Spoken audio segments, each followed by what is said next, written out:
It's movie night, and this is a new movie series that I'm doing where we're talking about some of my favorite movies of all time and some of my not so favorite movies of all time and everything in between. The first of many, and we're going to start this one off with a great film. With one of my favorite films of all time, Unbreakable, and the complexities in it with Bruce Willis's character of David Dunn and Samuel Jackson's character of Elijah Price, and just how brilliant this movie is.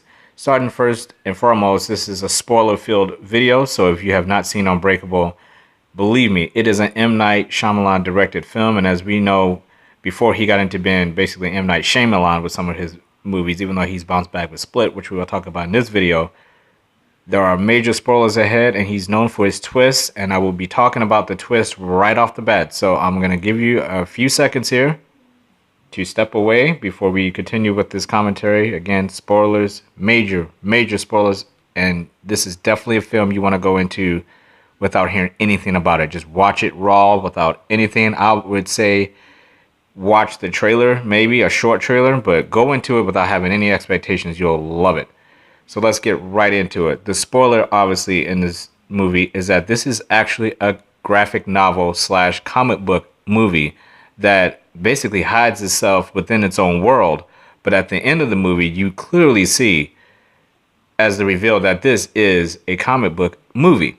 This is a movie about a superhero, which is David Dunn, played by Bruce Willis, and one of my favorite villains of all time in any film, and that is Elijah Price's character of Mr.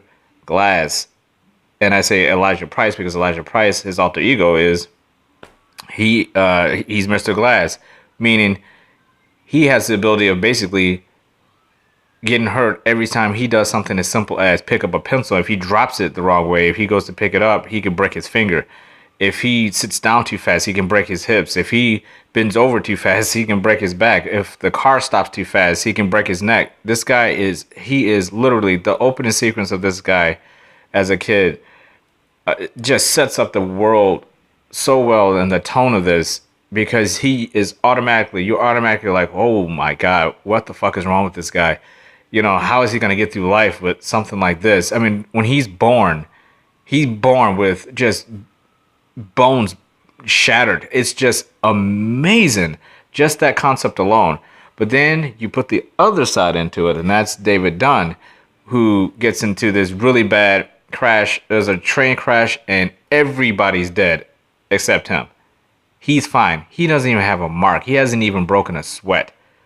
And they're like, how are you alive? And he's even like, how the hell did I survive that?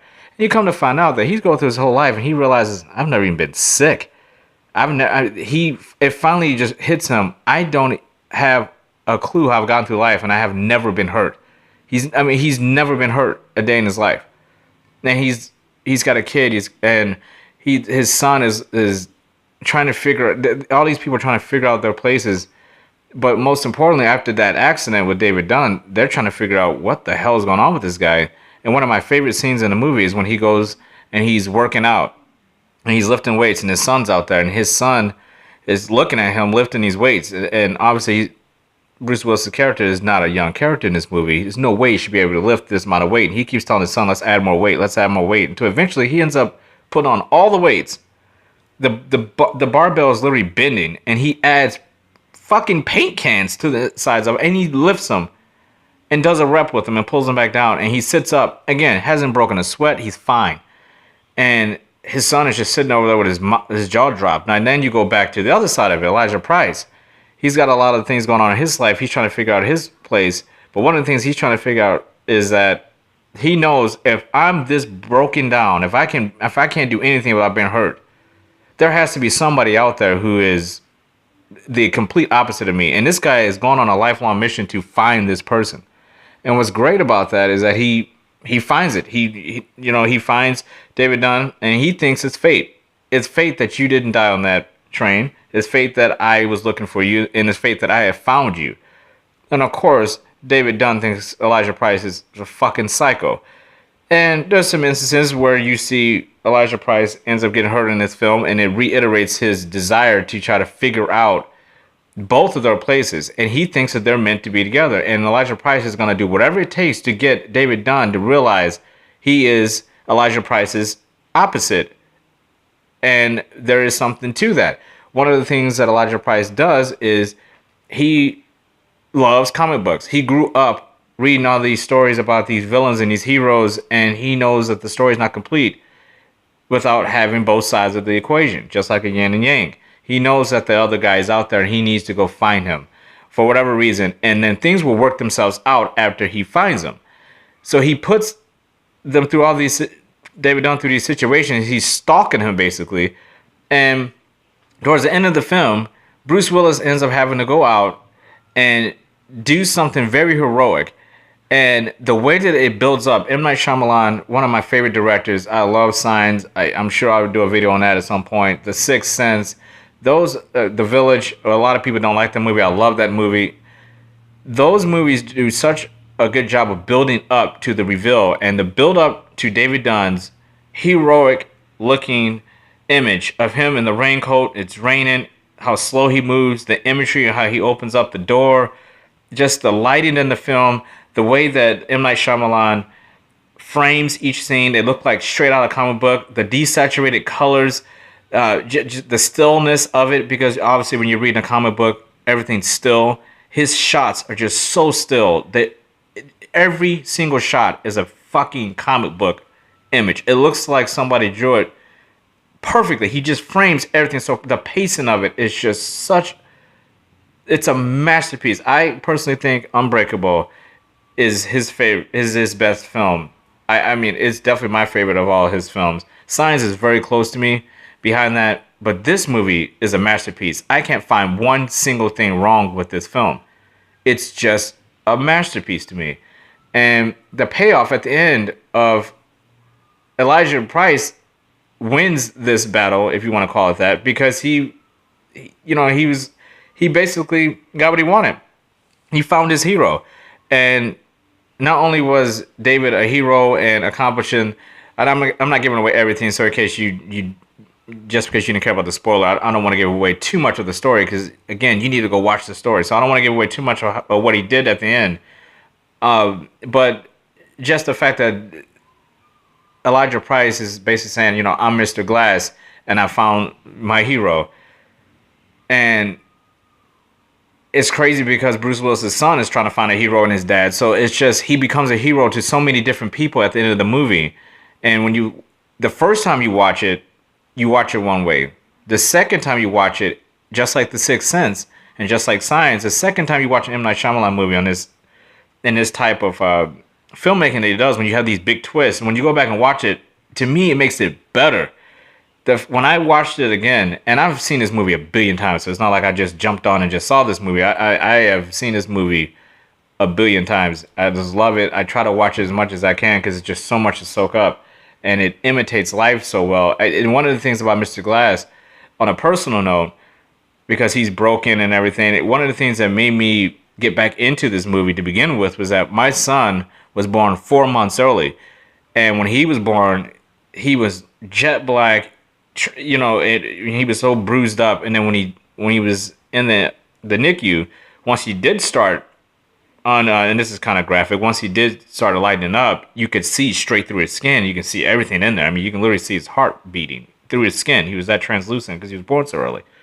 And people was telling us that he would never be able to walk, and he's going to be very autistic, if not mentally challenged, and he's not going to be able to do this, he's not going to be able to do that. And my son has overcome everything. If you saw my son, you would never guess that he was born 4 months early. He has moderate autism, but it's very low. He's extremely smart. He's extremely athletic. He's a comedian. He's just everything. And I used to think when he was a baby, if he turns out the way that they say he is, I'm like, well, there has to be a baby out there somewhere that defied all the odds that you're trying to put against them. So what's crazy about that with my son is that I almost felt like, just like an Unbreakable with Mr. Glass, I did everything in my power to be like, well, if there has to be another kid out there who was born this early, who went through all this stuff and all the surgeries my son went through early on in his life, the oxygen that he used to have to get pumped into him for over a year, his low white blood cells, all that stuff. Like, there's got to be some kid out there who's fine, and I'm going to turn my son into that kid if I can, or I'm going to help him, because I don't take any credit for it. My little boy did it. He's 8 years old now, and the strength in him to do all this stuff. I can only do so much for him. He has to do it himself, and he has. So that kid that I was thinking about has become my son, and I am so happy and grateful that I was able to experience that with my son and kind of understand what the character Elijah Price was talking about. You know, sometimes when things are so bad, you do want to find that opposite and see, does that opposite actually exist out there? And if it does, how cool would it be to actually find that person, be able to communicate with them, and try to bring balance to your life? Because if there is an extreme one way, there has to be an extreme the opposite way. And I love that theme of this movie. Not only is that, but it's also basically a graphic novel, comic book movie in its own right. Brilliant piece of filmmaking. If you haven't seen it, go see Unbreakable, directed by M. Night Shyamalan, starring Bruce Willis and Samuel Jackson. One of the greatest masterpieces of all time, in my opinion. I highly recommend it. And again, there is so much into this movie. I think it's a little bit for everybody in it. It is definitely a tone-based movie. So it's dark, and it's not an R rating, but it's a hard PG-13, and it's a very dark film, and it's submerged. You just get submerged into this world that he creates, and once you turn it on, it's really hard to step away from it because it's just a riveting film that's going to pull you in and keep you there till the end credits, and that end twist, which is one of the best of all time. Go check it out if you haven't seen it, and if you have seen it, you've been spoiled already with the twist, but obviously, if you're watching this, I'm assuming you did see it. But if you haven't seen it, you don't care about spoilers. Again, knowing the twist, this is why I didn't say too much more about the story. Even if you know the twist, it's still a great movie. Even with the twist being revealed, it's not quite like The Sixth Sense and Signs, where the twist kind of plays into it a little bit, or The Village. Really, The Village is a huge one. Signs, so much the twist at the end was a little different, but we'll talk about that in a different video. So that'll do it for this one. See you guys on the next one. Be you and be genuine.